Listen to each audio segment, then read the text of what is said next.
Right, so I lived with POTS for over 7 years, where every single time I went from lying to standing, my heart rate would go between about 100 to 125 beats per minute.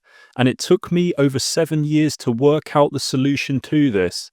So in this video, what I'm going to do is I'm going to share with you the 10 biggest lessons that I learned along the way of how you can get from point A to point B in your POTS recovery journey. So starting off with number one, and what that is the fact that all the pieces to the puzzle might already be there. So what I mean by this point is that we might already have everything that we need to recover contained within us.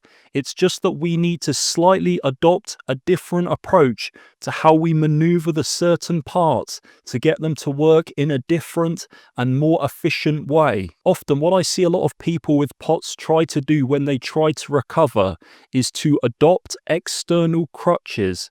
Things, for example, like compression garments, where they do things like salt loading, or they take certain blood pressure and heart rate altering meds.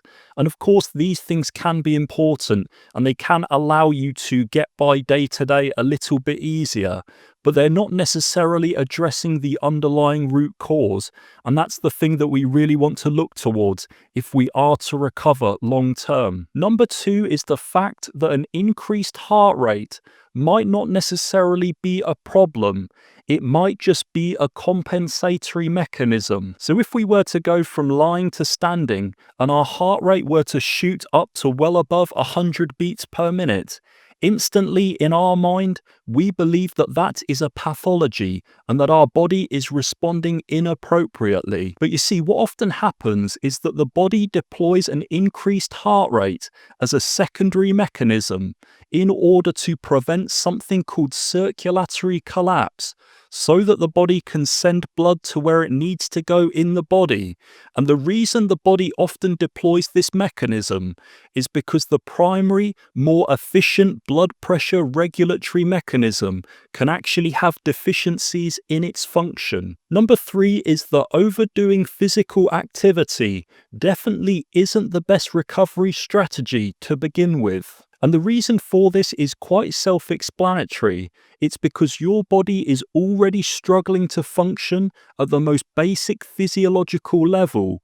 And so any further demands that you place on it will only increase the time it takes for it to crash and become symptomatic. There is 100% a time and place for building stamina and endurance, but to begin with, you'll probably find that it's just too much of a hassle.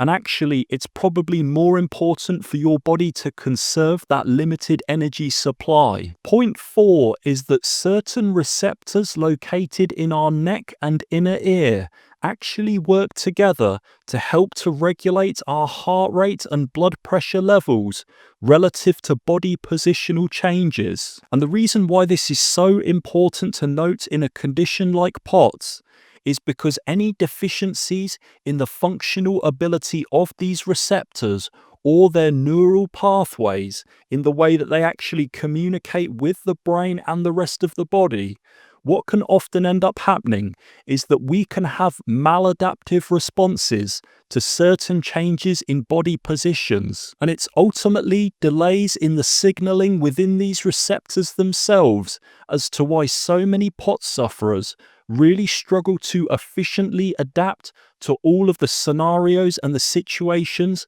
that normal, fit and healthy people get involved in. Number five is that cerebral hypoperfusion, or lack of blood flow to the brain, can go on to cause widespread autonomic issues. Understand that with a condition like POTS, if we're struggling to stand upright for any period of time whatsoever, there's a high likelihood that we're having issues with maintaining enough blood flow up to our head. And so why this is so important to consider is because you've probably found yourself attempting to address certain symptomatic systems in isolation, but with very limited success. And the main reason for that is because we're having issues adequately fueling our brain.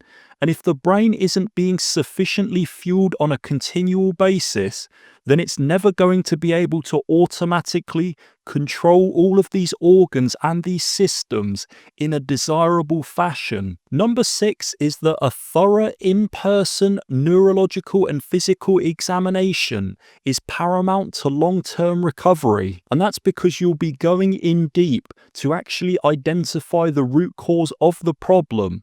And then in real time, you can actually start to see the clinical benefits of performing the certain exercises that are targeted for your specific dysfunction.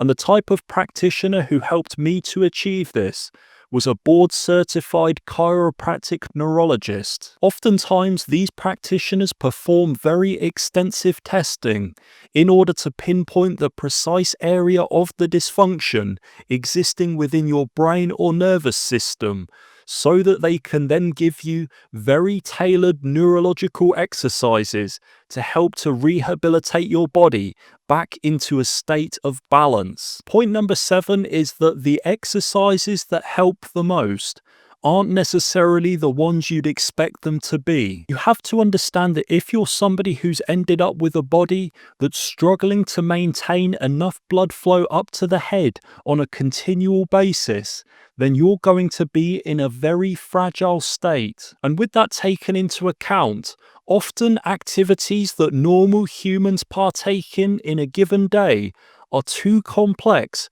for what our bodies are capable of handling. And so certain exercises that really helped me to begin with were various eye exercises, certain changes on a tilt table where I was doing incremental tilts, and other various vestibular training exercises which involved spinning in a chair. But if you wanted to learn more about this, I highly recommend checking out my other video all about my own rehabilitation process. But the best way to look at exercise, in my opinion, is to see it like we're gradually coaxing our body back into understanding how best to respond to very menial day-to-day activities, which includes making various positional changes. Point number 8 is that it might not be a blood volume issue, but an issue with the way that blood is being distributed. You see, the receptors that I spoke about earlier on in the video are primarily responsible for recognizing body positional changes and then instantaneously shunting blood to where it needs to be in the body.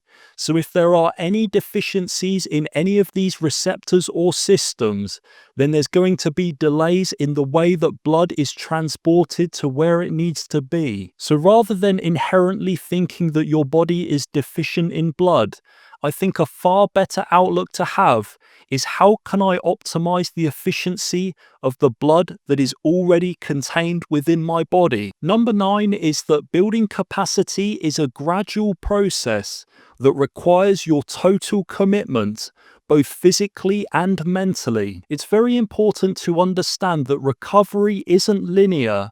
And in order to get a stronger and more resilient body, you have to continuously keep pushing past what your current limits are. I'd say it's very comparable to a bodybuilder going for a new personal best, lifting weight at the gym. What they need to do is lift heavier than they've ever lifted. But with this, they know that they'll likely end up with symptoms of fatigue and muscle ache.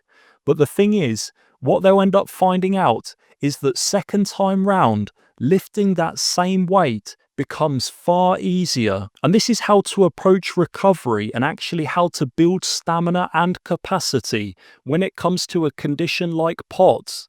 However, what I must say is that building capacity is the second stage of the recovery process, and it shouldn't be attempted straight away. And finally, point 10 is that using the term healed or cured to gauge your progress of your recovery journey is ultimately just not a beneficial outlook to have. What I think is super important to note is that POTS isn't really a disease that we can eradicate, like an infection, but instead it's a dysfunctional state that our body ends up in. What it ultimately boils down to is less efficient secondary mechanisms being deployed because primary efficient mechanisms in blood pressure regulation and blood distribution aren't working up to the levels that they should be. It is the gradual conditioning of these mechanisms that is going to slowly start to reset our body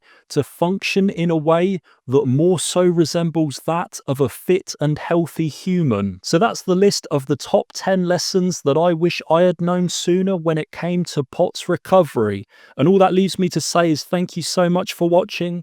And if you have any more questions, feel free to leave them below.